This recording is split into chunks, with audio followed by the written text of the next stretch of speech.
So welcome to this morning's session, going through the assessment 1 for Toolbox. This is our documentation quiz. We will be talking through what's involved with the quiz and some of the logistics around how to do that.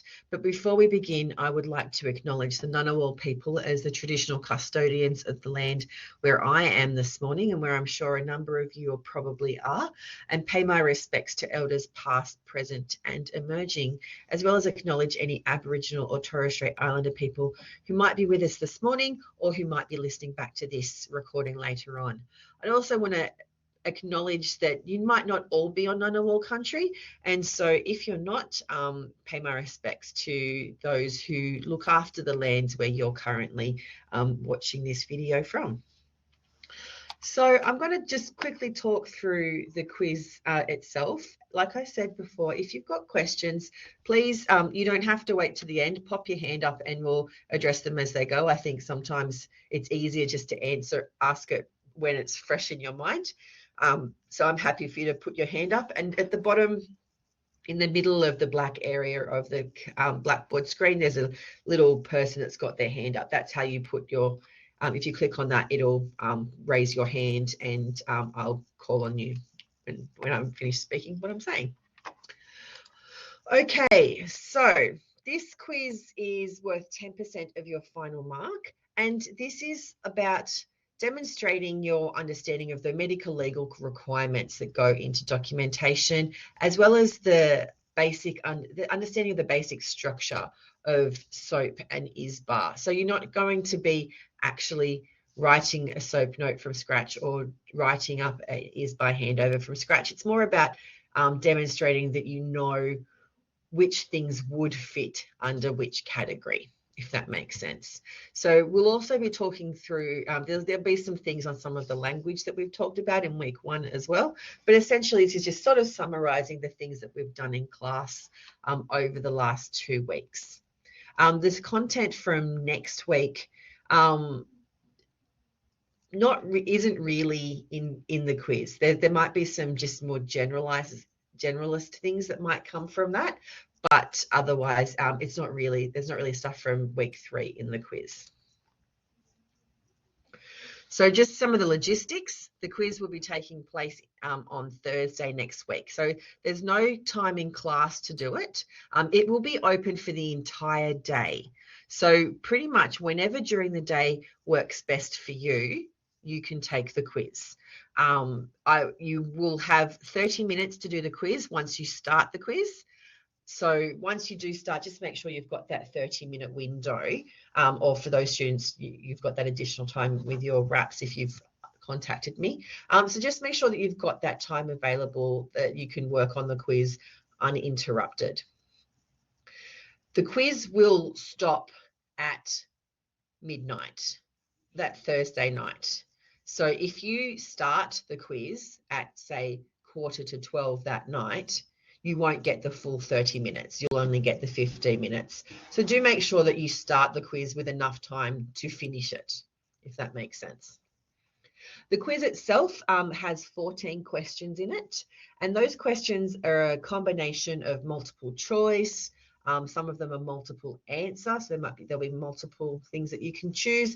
There'll be some fill in the blanks. There'll be some mix and match. I think there's a few true or false questions, but they're pretty much they're like multiple choice type questions in that the responses should be fairly straightforward for you.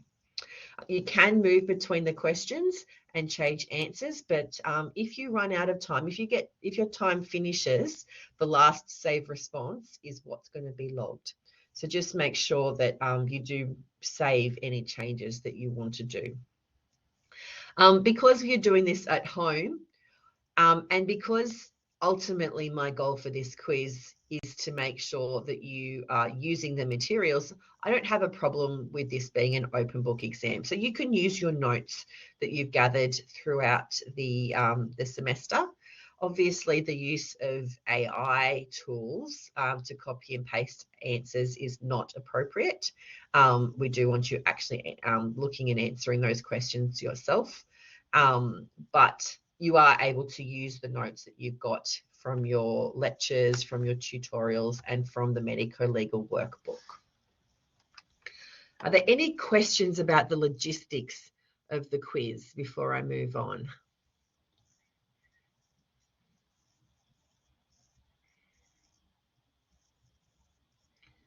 No? Oh, yeah, Himesha? You turn your mic on for us? Yeah. Can you hear me? Yes, I can hear you. Yeah, yeah. So that's the estimation. That's when we do the questions. So like see, like I did five questions, and Yeah. if I save the sixth one, it will save all five, or do we have to save each one separately? I believe it saves as you go. So I know I said make Oh, sure it saves. I'm pretty sure it saves as you go, actually. So mhm. because the Cadmus program is cloud-based, it will Okay. it should save as you go. If Oh you yeah, I and think we did. Mhm. yeah, yeah. Okay. Yeah, yeah. Um, Okay. good. Ari, to answer your question, if you accidentally submit the quiz, can you return and continue? No, you can't, because you only have one attempt. So just really make sure that you don't accidentally click submit at the end. What you may want to do is keep the mouse away from that button altogether until you get to the end. It's pretty well set up to avoid accidentally submitting early. But it's a once it's submitted, that's it. So just be cautious of that one. The other thing I did want to flag is make sure that you don't have Cadmus open in any other windows as well. So you might have been looking at assessment task 2, or you might have been looking at your foundations assessment. And I'm not sure if you've got other units that are using Cadmus as well, but just make sure whilst you're doing the quiz that you do only have it open in one window, because that will just avoid any potential conflicts with the data from the web browser talking to Cadmus. So just keep it open in only one window. Okay. So what's actually included? I did touch on this a little bit more, but just to make it really clear, medico-legal requirements that we talked about in class this week and are also included in the medico-legal workbook. There'll be content around that. There'll be some questions around ISOP notes. There'll be some questions around ISBA handovers, and there'll be some questions relating to the use of language in practice as well. Okay, mostly focusing around the ableist language and that sort of thing. Okay, so pretty much the content that we've done from week 1, week 2. There might be some additional extension stuff from next week, but I think most of next week is not counted in the quiz. But definitely stuff from the medico-legal workbook as well. So it's a good practice for you. So to prepare, like I said, it's best to revise the content from weeks 1 to 3 that focus on those areas, and make sure that you've had a go completing the medico-legal requirements modules on Canvas. I know people have been accessing that, which is great. The modules do talk about uploading a certificate. You don't have to upload your certificate. It's more just a bit of a recognition that, yes, you've done it. Because those modules aren't mandatory, but they will help you to prepare. And as you would have seen from class this week, it's really a matter of practicing it to become familiar with the different ways of writing things and the different requirements. I put up some extension activities after class this week, which basically talk through another scenario. So in class, we did Mrs. Harris, and some examples of a SOAP note and a handover for Mrs. Harris have been uploaded. But I've also done the same thing for another person, Mrs. DeHaas. So have a look at those as well. Have a go writing the SOAP notes and have a look at the examples that I've provided. I've written Mrs. DeHaas's SOAP notes slightly different. So you might want to have a think about why that might have been the case, or it's just an example of a different way that you could write the notes. Study sessions are also a great way to practice these skills and quiz each other and meet some other students, particularly for those who have just moved to Canberra and are still finding their feet and finding out, meeting people within their cohort. So that's another great way that you can be practicing and preparing for the quiz next week.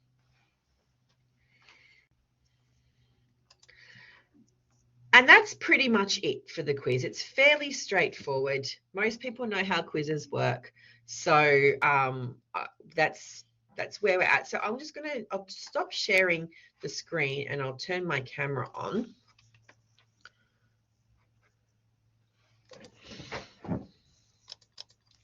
So this is the opportunity for you to ask any additional questions that you might have now about the assessment. So if you've got some questions, pop your hand up and we'll go from there. Lorraine. Hi, Catherine. I was looking at the rubric in the page for assessment 1, and I think I've kind of answered my own question, but maybe other people will be thrown by it. So I just flag that the rubric there looks like the rubric for assignment 2. There shouldn't be a rubric associated with assignment 1 at all. Right. Because it's all within the quiz. Yeah, the thing that made me realise it's yes, I see the that. quiz is the Pecha Kucha presentation. Yeah, that's.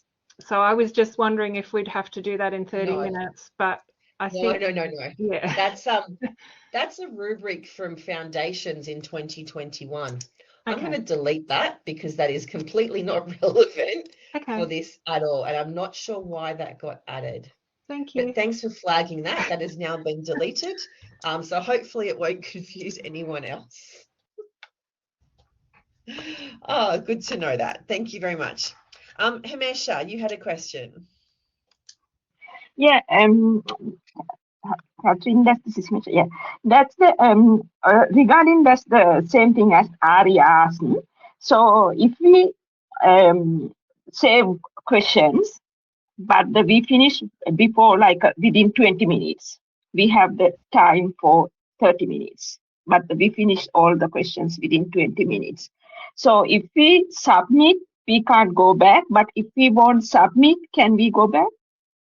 Yes. So if you finish with 20 minutes and you don't press submit, you can go back to the other questions and review what you've answered and make changes up until the time limit for your quiz finishes. So it will automatically submit at that 30-minute mark if you haven't already pressed submit, but you can submit early. Okay, so otherwise when the time finish like 23:59, so it will automatically submit. Yeah. End of the day. Okay. Yeah. End of the day, regardless, even if you haven't had 30 minutes, if you started too late, it will be stopping it's set to stop at midnight. So you have all of that 23:59 minute to actually finish. Yeah. Oh, good. Yeah. Thanks, Catherine. Okay. Bye. That's okay. Any other questions?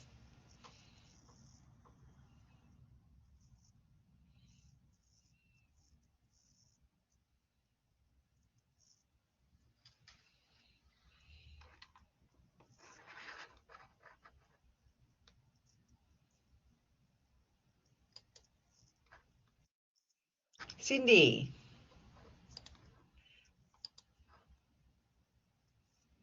Make sure you turn your microphone on. Sorry. That's all right. Just to be double clear about anything that we need to consider for week 3. So any of the content there, so we don't have to actually.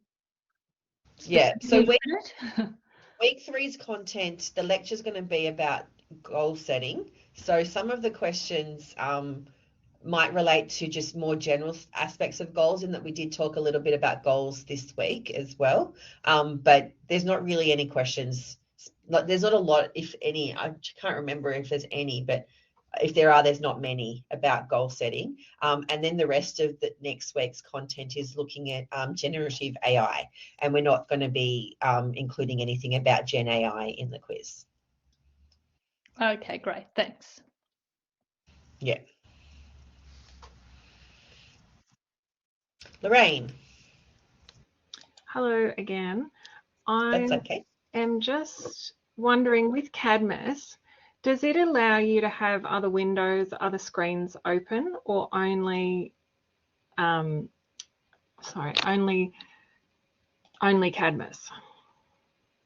Look, you can have other windows open, but it's better if you don't, because that can impact. Because one of the things that Cadmus does is it does track when people are cutting and pasting information.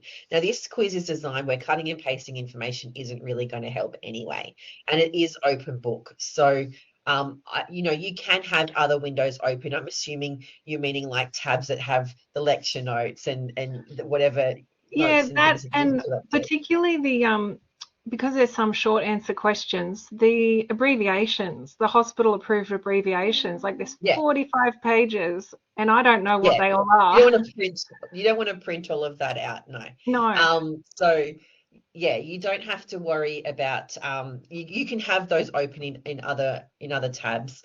I think that one of the things is they want to make sure that Cadmus is only open in one window. Okay. So making sure that you don't have your toolbox assessment 2 Cadmus page open, or your foundations ones open, or anything like that as well. But also being mindful that additional windows can slow down the browser that you're using as well, which, the timer starts, whether your browser's going slow or fast, your time is still ticking. Sure. So being mindful of those components and, the internet where you are doing the quiz. Yeah. Okay. And I think when I watched the little video on Cadmus, it said that if you have any technical issues, to record the time, record the issue, so that if you need to make an application for special consideration, you've got some documentation for that. Yeah. Yeah. Okay. Yeah. My internet's pretty good. That's good. But that could even be like a snip of, if you can, on your phone, literally take of the screen, so that there's a record of the time that things have started being problematic for you. Yeah, we did have some storms recently, and I had to mobile hotspot for work, and it was a bit slower, a bit scratchy. So, yeah. Yeah, and so some people who, if their internet at home might be a little bit less reliable, and make sure that they're doing the quiz while they're on the university campus or something as well, or going to somewhere where they know the internet's going to be more stable. And that's okay. That's why you've got the whole day to do it, really, so that you can make sure that you're somewhere where you're going to be able to do your best effort at the quiz. There's a lot of people with lots of different needs for accommodations, and so this way it allows everyone to have the quiz in the way that works best for them. Thank you. Excellent. Any other questions about the quiz? I do want to clarify something, because Lorraine was talking about short answer questions. I really want to clarify the short answer questions are actually fill in the blank type questions. So we're not expecting paragraphs as short answer. We're talking a word or two. Okay, so just be mindful. We're not expecting massive paragraphs or essays or anything like that. It is literally a fill in the blank. So it'll be a word or two.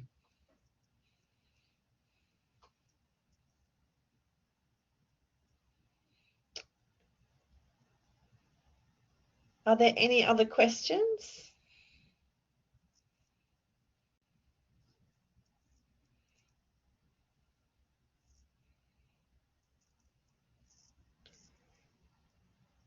All right, if there's no other questions, I'll leave it there.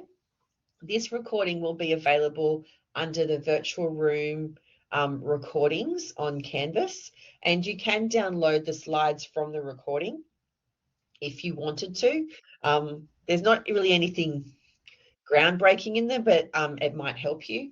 And this is, I suppose the key thing is, this is the whole point of early assessment, is to sort of give you a bit of an idea on how you're tracking and with the unit, and you will make sure that you have your results for this before census date, so that if you decide that it's too much doing full-time study, or if you're needing to change your study plan, or you decide that this is not the profession for you, that's okay. You'll be able to withdraw before census date without penalty. So just, we've got that happening really early as well. All right, so I'm going to stop the recording, and remember, you can still ask questions on the discussion board. I'll be answering those questions up until probably lunchtime on Wednesday, the day before the quiz, because I don't work Wednesday afternoons. And so any questions up until Wednesday, I will answer. Any questions posted after Wednesday lunchtime, you're still welcome to respond to each other's questions. If you know the answer, I'm happy for you to respond to each other's questions as well. It is a discussion forum, not just me telling you. So I'm happy for you to do that too. Thanks everyone, and otherwise we'll see you in class on Monday.